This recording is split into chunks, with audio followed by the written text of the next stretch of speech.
Bienvenidos a Filosofía en tiempos de no filosofía, un espacio de reflexión profunda sobre el pensamiento filosófico en la actualidad. Un programa dirigido por Filosofía Tierra.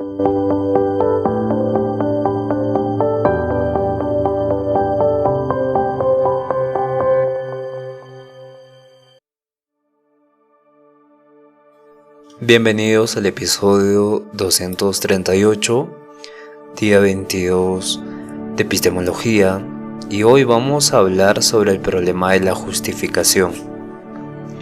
Este problema es sumamente importante para la filosofía porque nos lleva directamente al problema de cómo justificamos qué es la verdad, si es el conocimiento racional o el conocimiento empírico o el constructivismo, algo que pueda resolver el problema de la objetividad general, ¿no? Como vimos, los constructivistas tienen una combinación de empirismo y racionalismo. Con Immanuel Kant vimos cómo él trataba de solucionar este problema de forma ontológica, pero también de forma lógica. Y luego vimos con Jean Piaget y posteriormente con Maturana y Francisco Varela, que tienen este enfoque más biológico. En Jean Piaget, Lev Vygotsky es un enfoque más cognitivo, y evidentemente no tocamos a Heidegger porque Heidegger habla de este Dasein en el sentido ontológico, pero también está relacionado al proceso de adquisición del conocimiento. Sin embargo, en Heidegger se puede ver que es mucho más que un sujeto y un objeto, es una correspondencia entre el Dasein, que es comportamientos y acciones, y en este sentido está relacionado con la parte óntica de la realidad. Y entonces aquí hace una diferenciación de lo óntico al ontológico, pero no muy clara. No es que no sea muy clara, sino que es que no existe esta diferencia. Y evidentemente en enfoques más empiristas y racionalistas tiene que existir este sujeto y este objeto, salvo en excepciones como Berkeley o Annie Godwin, que hablaban de Dios y Cristo como mediador del conocimiento. Sin embargo, con Berkeley vimos que es empírico. Esto es empírico, y en este sentido es muy amplio el conocimiento, y por eso esta interrogante es una cuestión central en la epistemología, este problema de la justificación, porque no basta con creer algo verdadero para que podamos llamarlo conocimiento, sino que llamamos conocimiento a la creencia, llamamos conocimiento a nuestros prejuicios, llamamos conocimiento a lo que nos han contado, y necesitamos una razón válida, una base firme, un porqué que respalde nuestra creencia, y por eso es importante el problema de la justificación. En este episodio nos adentraremos en el corazón del problema de la justificación, examinando sus orígenes, sus principales enfoques, que son tres, incluso son cuatro. Vamos a hablar de cuatro, pero son tres los más importantes que usted debe conocer: el fundacionalismo, el coherentismo y el infinitismo. Y evidentemente las críticas que han contribuido a posiciones como el escepticismo o el contextualismo, y también veremos este problema como desafía a filósofos como Platón en el siglo XXI, ¿no? Hay críticas contemporáneas hacia los textos clásicos de Platón. Bien, entonces, en epistemología, la justificación se refiere a la razón o fundamento que hace que una creencia sea racionalmente aceptable. Es el componente que distingue una creencia meramente subjetiva de un conocimiento objetivo o un conocimiento en general propiamente dicho. Y no basta con creer algo que resulta ser cierto de casualidad para que esa creencia sea considerada conocimiento. Entonces, esta creencia debe estar justificada. Y volvemos al problema del inicio, ¿no? Como Platón decía, el conocimiento es la creencia verdadera justificada. Y evidentemente, si la justificación cumple el papel del garante epistemológico, que es la creencia verdadera justificada, tendríamos que ver hasta qué punto nuestra creencia está mediada por prejuicios subjetivos y que justificamos, o hasta qué punto esta creencia verdadera justificada puede ser una casualidad o un tipo de azar que conlleve a la aceptación de esta creencia verdadera justificada. Y esto podemos verlo si bien no recuerdo, en 1963 Edmund Gitter presenta casos en los que una persona tenía una creencia verdadera y justificada, pero no parecía tener conocimiento. Y evidentemente, si recordamos episodios anteriores, vamos a ver que nos da el caso de Smith, Jones y las monedas, donde Smith cree que el hombre que conseguirá el trabajo tiene 10 monedas en el bolsillo. Esto es una creencia. ¿Y por qué cree eso? Porque nos dice que Edmund nos dice que el jefe le dijo a Smith que Jones conseguiría el trabajo, y Smith vio que Jones tenía 10 monedas en el bolsillo. Así que Smith forma esta creencia basada en una información que en este momento parecía confiable, y luego pasa un suceso inesperado donde en realidad Smith consigue el trabajo y casualmente busca sus bolsillos y encuentra 10 monedas en su bolsillo, sin saberlo evidentemente. Y este ejemplo muestra que una creencia verdadera justificada no siempre es conocimiento, si la justificación está conectada con la verdad de manera accidental o indirecta. Entonces, la justificación es el intento de responder esta pregunta: ¿por qué crees eso? ¿Por qué creemos esto? Y hacerlo de forma tal que la respuesta sea razonable, sea válida para todos, sea objetiva, y esta pregunta y que responde a todo lo que nosotros hablamos sobre el problema de la justificación es el fundamento racional de nuestra creencia, y el conocimiento sin esta justificación pierde una fuerza objetiva, una fuerza científica, una fuerza filosófica. Uno de los problemas es la regresión infinita.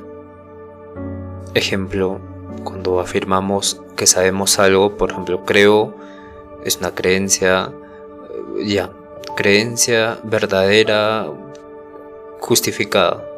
Creo que va a llover porque vi el pronóstico del tiempo. Primera afirmación. Segunda afirmación: pero entonces, ¿por qué confías en el pronóstico del tiempo? Tercera afirmación: porque el canal de noticias es confiable. Cuarta afirmación: porque es confiable. Quinta afirmación: porque la he visto todos los días y corresponden a la realidad. Sexta afirmación: porque corresponden a la realidad. Y así sucesivamente, hasta un punto de empezar a dudar de todo. Ya hablamos antes de este problema y cómo Descartes solucionaba este problema. Sin embargo, acá hay una parte que no acaba, ¿no? ¿Cómo crees que tú piensas? Y hay una razón suficiente de que yo pienso, porque yo existo, y si puedo pensar, entonces debo existir. Pero ¿por qué crees que puedas pensar o por qué crees que piensas, y así se va respondiendo y Descartes llega a la conclusión de que Dios existe porque es una idea perfecta y yo soy un ser imperfecto y no puedo tener una idea perfecta, entonces Dios ha tenido que ponerme esa idea perfecta, entonces Dios existe. Y ahí evidentemente se pregunta por qué crees que Dios existe. Entonces este problema de la regresión infinita es sumamente importante, que contrasta con todo escepticismo. Para acabar con Descartes, después Descartes menciona algo muy interesante, ¿no? Para justificar la realidad de las cosas, porque Descartes menciona que Dios es un ser perfecto, y si todo esto, la realidad es una ilusión, esto lo dice en la cuarta meditación.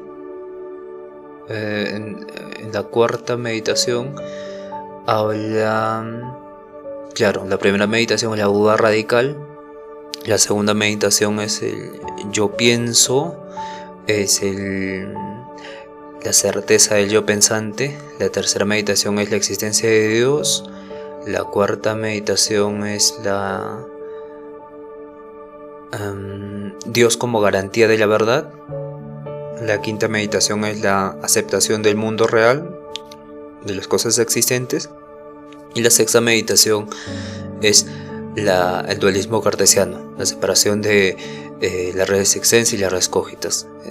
Entonces, en la aceptación del mundo físico, que es la quinta meditación, menciona Descartes que Dios es tan perfecto que no puede engañarme, y por más que yo piense que esto es una ilusión, no sería ilusión porque Dios es perfecto y bueno, y el engaño es algo imperfecto y malo, y entonces no puede ser verdad que el mundo es una ilusión y por lo tanto el mundo existe. Y de ahí parte el conocimiento epistemológico de que nosotros generamos una certeza, que evidentemente accedemos a esa certeza por medio de la razón. Por eso es racionalista y es el primer filósofo moderno, porque acá tiene este enfoque epistemológico del lugar de recibir un mundo que ya está fijo, establecido. Partimos del sujeto que tiene la única certeza y de ahí se va construyendo el conocimiento, tanto la ciencia, tanto la filosofía, tanto todo lo que se puede conocer.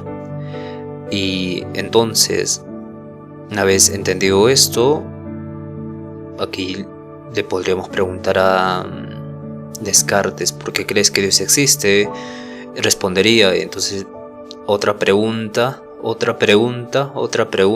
y así sucesivamente, y este proceso no tiene fin. Entonces para cada justificación se exige otra justificación, y esto lleva a una encrucijada filosófica. Con Descartes, la encrucijada es la existencia de Dios, ¿no? La res extensa y la res cogitans, y evidentemente se pueden hacer preguntas hasta llegar a un punto infinito. Y entonces, ¿cómo nosotros podemos tener una creencia verdadera justificada sin caer en estas tres problemáticas que se ven en la justificación? Que primero es la regresión infinita, el dogmatismo y la circularidad, que corresponden al fundacionismo. Bueno, vamos a profundizar en esto porque evidentemente con Descartes hay un dogma, y también haciendo preguntas llegamos a una circularidad, ¿no?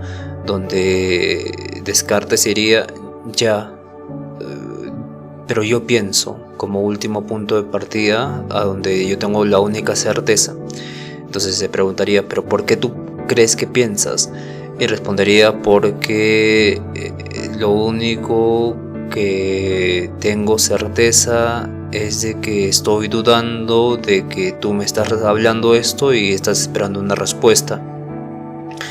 ¿Pero por qué? Entonces aquí habría una circularidad que no habría una justificación base para explicar eso, para explicar lo que menciona Descartes, aunque yo personalmente pienso que sí puede haber con otro tipo de enfoque, pero para los términos epistemológicos no existiría, y en este sentido se vuelve una circularidad. Y también este problema de la regresión infinita. Y aunque yo responda de yo pienso y después tenga la base de este conocimiento, yo pienso como base Dios, tendría más preguntas. ¿Y cómo es posible que Dios te engañe? ¿O cómo es posible que Dios sea perfecto? Y así pasaríamos haciendo preguntas hasta el infinito. Por eso es una regresión infinita. Entonces son tres salidas problemáticas: el problema de la regresión infinita, el problema del dogmatismo y el problema de la circularidad. Y entonces a lo largo de la historia se han tratado de resolver estos problemas. Tenemos tres teorías fundamentales: el fundacionalismo, el coherentismo y el infinitismo, y hay una combinación de las primeras dos que se llama el funderentismo, que es de Susan Hark. Entonces vamos a hablar de estas tres principales y de esta combinación de ambas. Para empezar, tenemos que entender que Descartes es fundacionalista. De ahí ya tenemos una idea de que el fundacionalismo sostiene que existen creencias básicas y es una de las más influyentes respuestas o teorías sobre la justificación. Su propuesta parte de una necesidad urgente de resolver el problema de la regresión infinita con una creencia que es básica y que no necesita ser justificadas por otras creencias, y estas creencias se llaman básicas o fundamentales y funcionan como los cimientos sobre los cuales se construye todo el edificio del conocimiento. Entonces la idea es que si estas creencias básicas son sólidas, entonces pueden justificar otras creencias de manera segura, y evidentemente se tiene que tener características de estas creencias básicas. Una de las características es que son autoevidentes, como principios matemáticos: 2 más 2 es igual a 4. Incluso cuando Descartes reflexionaba sobre las matemáticas y veía que en sueños 2 más 2 no va a ser 5, siempre va a ser 4, conlleva a una autoevidencia. Y la segunda característica es que son indubitables. Esto significa que son imposibles de negar sin contradicción. Por ejemplo, no podemos negar que estoy hablando porque estoy hablando. Entonces son indudables, creencias indudables. Y la tercera característica es que están directamente justificadas por la experiencia, como ciertas percepciones sensoriales y demás. Por ejemplo, decir siento dolor o veo un árbol ya está justificado por una experiencia, entonces no necesitan ser inferidas desde otras creencias para saber que son verdaderas, simplemente se presentan como hechos. Y este enfoque busca resolver el problema de la regresión infinita desde un punto de partida seguro, firme, estable, confiable, y Descartes es como el representante clave de este fundacionalismo. Bien, sin embargo, podemos hablar de dos también, ¿no?, que son posteriores a Descartes. de Wilfred Seyer, que él hace una crítica al dado, la crítica del mito del dado, pero no es un dado de juego, sino es un dado de dar por hecho. Este filósofo Wilfred ofrece una revisión de este fundacionalismo empírico, mostrando las tensiones entre la experiencia y el lenguaje contextualizado, ¿no? Él sostiene que algunas creencias perceptuales como veo rojo, siento calor, siento frío, son autojustificadas, que simplemente ver algo ya nos da una base sólida para el conocimiento, pero necesitamos una interpretación, porque sin esta interpretación no tendría sentido. Siento calor, pero ¿qué es el calor? ¿Qué siento? Entonces se necesita una interpretación. Entonces para Seyer, incluso la percepción requiere conceptos, requiere descripción, requiere un tipo de contextualización. Cualquier percepción requiere conceptos y no podemos decir o simplemente afirmar ver rojo sin tener un concepto de rojo o sin tener un concepto de ver. Entonces la experiencia está siempre mediada por el lenguaje y la conceptualización. Tienen que ir de la mano y no hay datos puros que podamos usar como ladrillos básicos del conocimiento. No hay estos datos separados fuera de uno para justificar una creencia fundamental o básica. Evidentemente esto es algo que no había visto Descartes. Para él las ideas claras y distintas vienen de la razón y estas se intuyen sin error, sin error, como las matemáticas o como su famosa frase pienso luego existo, ya crean una creencia básica para su sistema filosófico. Y en este sentido el problema del lenguaje no había sido visto desde esta forma, ¿no? Porque el lenguaje se vuelve muy importante en el siglo XX, porque en el siglo XX ya se empezaba a relacionar el lenguaje con la realidad. Y ahí nacen los estructuralistas, Derrida, por ejemplo, y también podemos ver a Saussure, que hablaban de estos significantes vacíos, ¿no?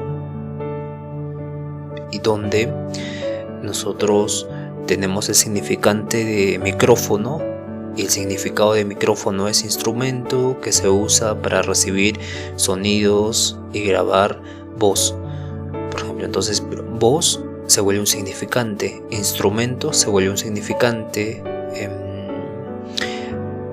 se vuelve un significante, todo se vuelve un significante, pero necesitan de significados.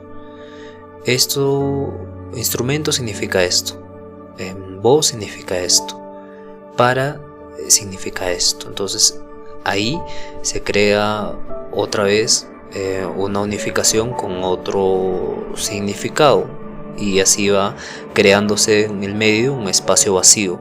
Casillero vacío se le denomina Derrida esto.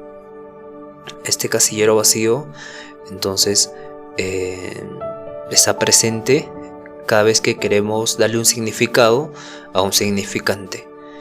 Y este problema evidentemente no lo había visto Descartes. Descartes no era consciente de este problema del lenguaje.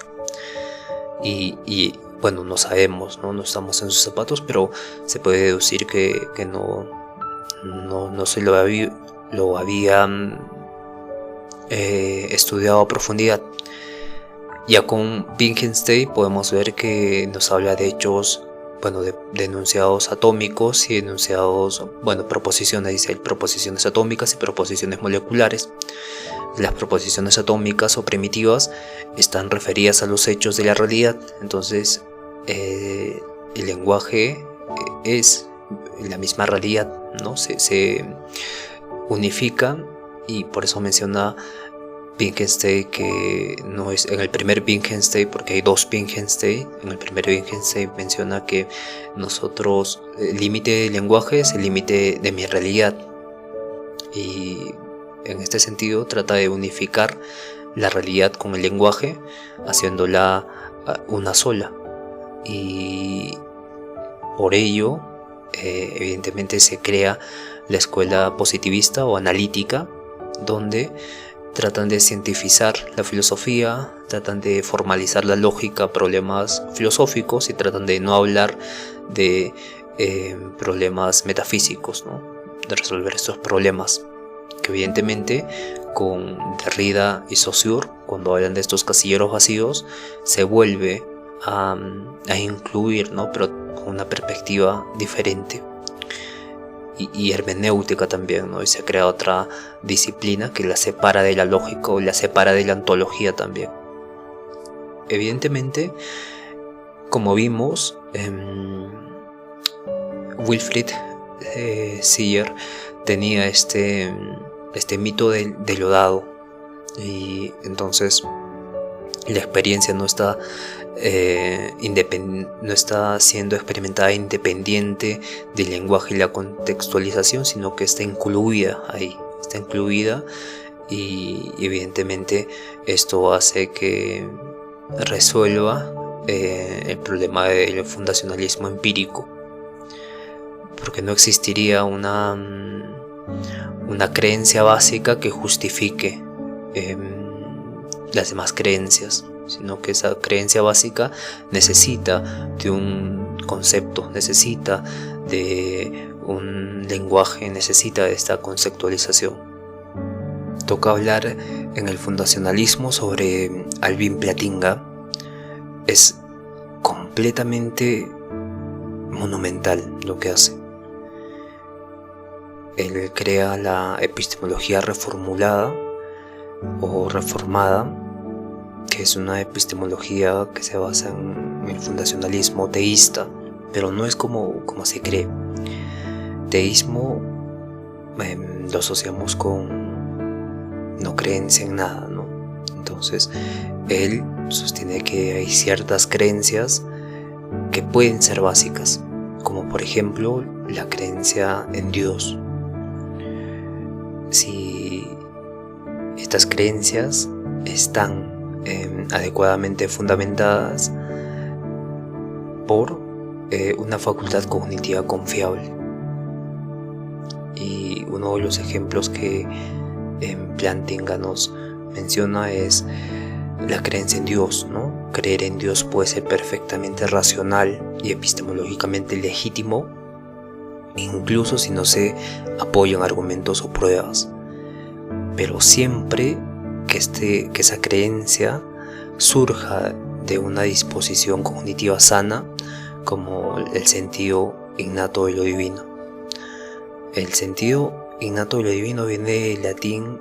Este es un concepto antiguo, que es sensus divinitatus, que es propuesto por Juan Calvino.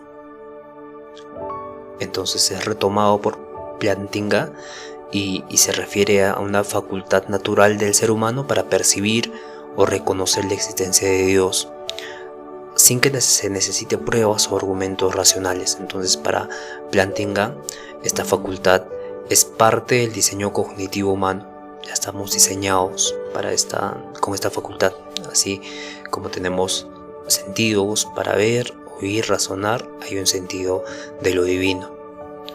Y según Plantinga, todos los seres humanos, al menos potencialmente humanos, poseen este sentido, y cuando funciona correctamente y en las condiciones apropiadas, puede generar la creencia en Dios de forma inmediata y no inferida, sino de forma instantánea, creer en Dios, ¿no? Como una forma innata, una creencia básica, fundamental. Y evidentemente esto en referencia al fundacionalismo teísta y a la epistemología reformada que él propone. Así como vemos un árbol y creemos sin necesidad de justificarlo. Porque vemos un árbol, alguien puede experimentar la presencia de lo divino y creer en Dios de forma natural y justificada. Y evidentemente no es una prueba de Dios. Plantinga no dice que esto pruebe la existencia de Dios, más bien menciona que la creencia en Dios es epistemológicamente justificada gracias a esto, sin recurrir a argumentos teóricos o si tenemos pruebas de ello. Simplemente es originada por esta facultad confiable, el sensus divinitatis, claro. Bien, es muy interesante, pero evidentemente conlleva a cierto tipo de pensamiento o críticas comunes, como el ateísmo. ¿Qué pasa con las personas ateas que no creen en nada? Entonces hay bastante crítica de todas formas. Sin embargo, el fundacionalismo en general ofrece una estructura intuitiva, ordenada para el conocimiento, porque menciona la existencia de una creencia básica fundamental de la cual se puede construir todas las creencias. Y evidentemente el cuarentismo es la que más critica en respuesta al fundacionalismo. El cuarentismo rechaza la existencia de creencias básicas o fundamentales y propone una concepción holística de la justificación, donde una creencia está bien justificada no por un fundamento indudable, sino por una coherencia con el resto de las creencias, con el resto de nuestras creencias que tenemos. Es como una red o como un tejido, donde cada creencia es como un nudo o nodo dentro de esta red, y ninguna creencia flota por sí sola, que sea el fundamento de las demás creencias, sino que estén conectadas y no necesite de una base piramidal. Más bien cada creencia se mantiene firme gracias al apoyo mutuo de otras creencias, ¿no?, que le dan las demás creencias, con las que se va entrelazando lógicamente. Y así la justificación no es lineal, es más bien dinámica y sistemática, y lo que importa es la coherencia interna. La coherencia interna que tiene sentido con la consistencia de una creencia y que también se da de forma interna. Y aparte de esta consistencia interna o coherencia interna, se necesita una no contradicción para que se integre, y también una armonía en este sistema complejo de creencias. Los representantes de este coherentismo son Laurens Bourgeois y Kemp Leibrecht, que hablan, por ejemplo, Laurens Bourgeois menciona que un sistema de creencias está epistemológicamente justificado si es internamente coherente, sin contradicciones, y también si sus elementos se refuerzan mutuamente. Evidentemente estos elementos son otras creencias, ¿no?, que las considera propiedades que justifican epistemológicamente una creencia bajo el coherentismo.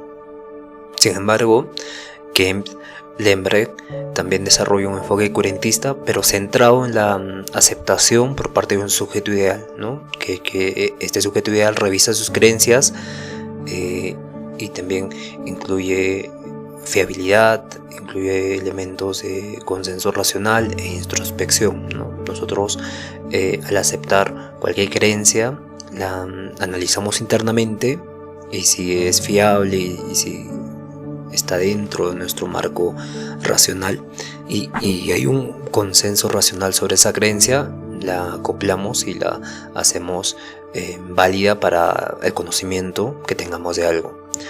Y en este sentido el coherentismo tiene muchas fortalezas. Por ejemplo, Una de ellas es que evita la necesidad de creencias básicas pero indemostrables, y también reconoce la naturaleza interpretativa y contextual de todo el conocimiento humano y se ajusta a la práctica real del pensamiento, donde revisamos nuestras creencias constantemente y a ver si encajan o no encajan en lo que ya creemos saber. Esto evidentemente responde al problema de la justificación del conocimiento bajo un marco estructural de una coherencia interna. Evidentemente hay críticas al coherentismo. En el coherentismo, una creencia se justifica por otras creencias, que a su vez se justifican por otras, y todas están dentro de un sistema. Y esto puede generar un círculo vicioso que en el fundacionalismo no habría este problema, porque sería autosuficiente en el fundacionalismo, pero el coherentismo sí se convierte en un círculo vicioso, donde se pueden justificar creencias que no tienen nada que ver con otras creencias, pero hay un sentido de diálogo interno, aunque sea racional, aunque sea de un consenso de introspección o sin contradicciones. Hay este tipo de círculo vicioso o un sistema autosuficiente que no tiene un punto de anclaje externo como es la experiencia. También tenemos que hablar de el problema técnico, ¿no? Cómo se mide objetivamente la coherencia. No hay un método claro y tampoco universal para determinar cuánto de coherente es un sistema o cuál es más coherente que otro, o si hay un conflicto entre coherencias. No podemos realizar esta comparación sin un método, pero este método no existe. Es problemático a nivel técnico en este sentido. Y a diferencia del fundacionalismo, el coherentismo no da un rol privilegiado a la experiencia perceptual.